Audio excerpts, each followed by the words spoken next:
આજે આપણે છે ગુજરાતની અંદર અમરેલી જિલ્લો અને અમરેલીની અંદર પ્રોપરમાં જ તમે બધા જોઈ રહ્યા છો.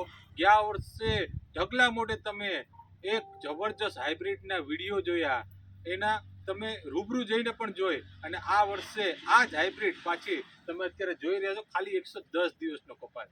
આ છે અંકુર પુષ્કર. અત્યારની કપાસની અંદર સૌથી જબરજસ્ત વેરાયટી અંકુર પુષ્કર તમે જોઈ રહ્યા છો. કઈ રીતની છે એ આ વખતે તમને બધાને ખબર છે કે સૌરાષ્ટ્ર વિસ્તારની અંદર ખૂબ એટલે ખૂબ મોટા પ્રમાણમાં વધારે પ્રમાણની અંદર વરસાદ પડ્યો, પણ આ વરસાદની સામે પણ આજે તમે આનું પરફોર્મન્સ જોઈ શકો છો. આ જે કપાસ છે એ આ વખતે તમે બધાએ જોયું છે 100 દિવસમાં 100 જીંડવા, 90 દિવસમાં 100 જીંડવા. અત્યારે આ જે કપાસ તમારી પાસે સામે ઉભેલો છે આમાં 140-45 જીંડવા છે. 110 દિવસનો કપાસ થયો છે. કઈ રીતે આની અંદર એટલા જીંડવા લાગી જાય તો તમે જોઈ શકો છો. આની હાઈટ જો તમે, મારે હાઈટ કરતા પણ અત્યારે ઊંચી છે. તમે જો પત્તા અને આખો પ્લોટ છે એકદમ ક્લીન છે. સાથે સાથે તમે જો કે આની જે કોઈ બી ડાળીઓ છે તો એની અંદર મિનિમમ તમને 8 થી લઈને 15, 20 ત્યાં સુધીની જીંડવાની સિરીઝો જોવા મળે. એકદમ નજીક નજીક જીંડવાની બેઠક છે. તમે જોઈ શકો છો એકદમ નજીક નજીક જીંડવાની બેઠક.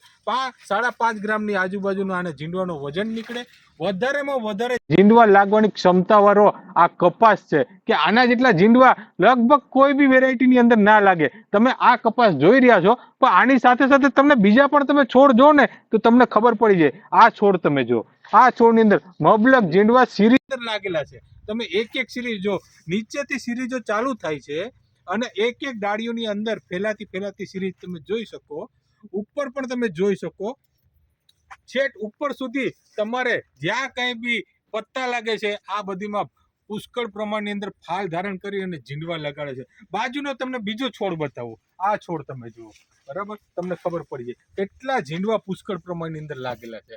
આ છે પુષ્કરની ખાસિયત. આજે ટૂંકા સમયની અંદર ખૂબ જ મોટા પ્રમાણની અંદર બધા જ ખેડૂતોની પ્રચલિત હાઇબ્રિડ બની ગઈ છે આ અંકુર પુષ્કર.